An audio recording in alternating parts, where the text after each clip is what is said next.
Hey Whovians, Zach HGS here, and today I'm going to be talking about the hot topic at the moment within Whovians, which is obviously David Yates' upcoming Doctor Who film.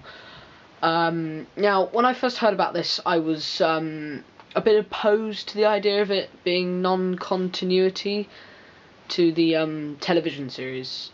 I just don't think that's necessarily a good idea. Because, as I think a lot of Whovian fans are worried about having, sorry, I'm just going to lower the camera, it's a bit too high, it's better, having two sort of simultaneous timelines might be a bit hard to keep up with. But I'm all for a Doctor Who movie. I think it'd be very interesting to bring it to a cinematic genre. And I'm sure some of you might have seen MrTardis's new thoughts on it. You should go check him out, just go to his channel. He sort of suggested that Doctor Who doesn't really need a big budget, and that we tend to get crappy stories when it's given a big budget. I sort of agree with this. I think we can get a good story if the budget is put in the right places, and we can get a really great film and a successful, you know, new line of films. And I think it might actually do wonders for the TV series, especially if it's released worldwide. It might bring more awareness to Doctor Who. At least it better be released worldwide. I'm not sure. I reckon America and Australia will get it, obviously, but Canada will. Not sure other places though.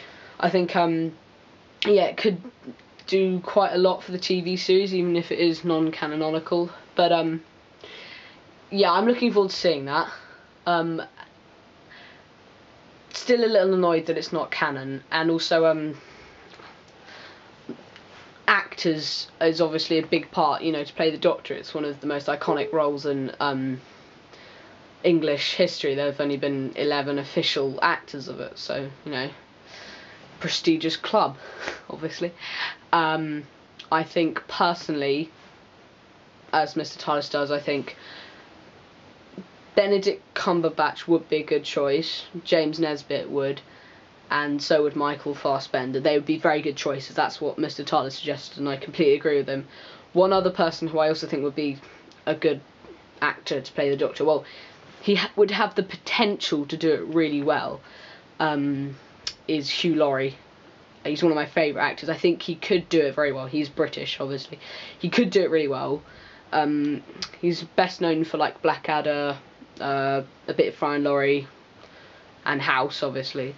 And he's a very good actor. He could do it very well.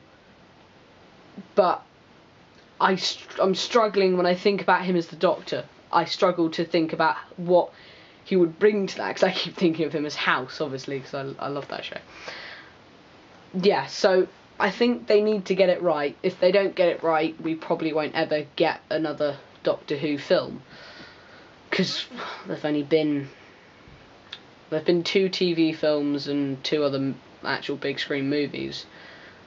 So and that's over about a period of course, about 48 years. Well, 48 years this Wednesday, in less than 6 days till Doctor Who's 48.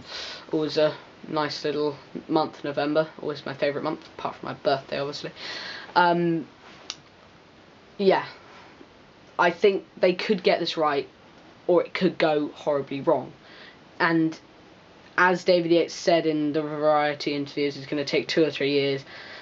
I completely agree with that. Take your time, David, if you're watching, which you won't be.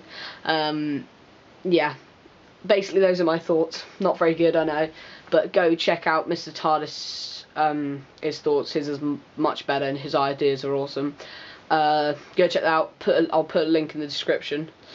Yeah, well, I'll see you guys next week when I'll be talking about either Big Finish awareness or my Gallifrey Chronicles review, which is if I've finished it by then. And yes, I know I still haven't done the Pirate Planet. You all hate me, possibly, because I haven't done that yet. But I just don't want to do it until I have the time to properly review it, and I haven't had that much time. So I'm just doing short videos like this. Okay, so see you next week. Zach HGS signing off.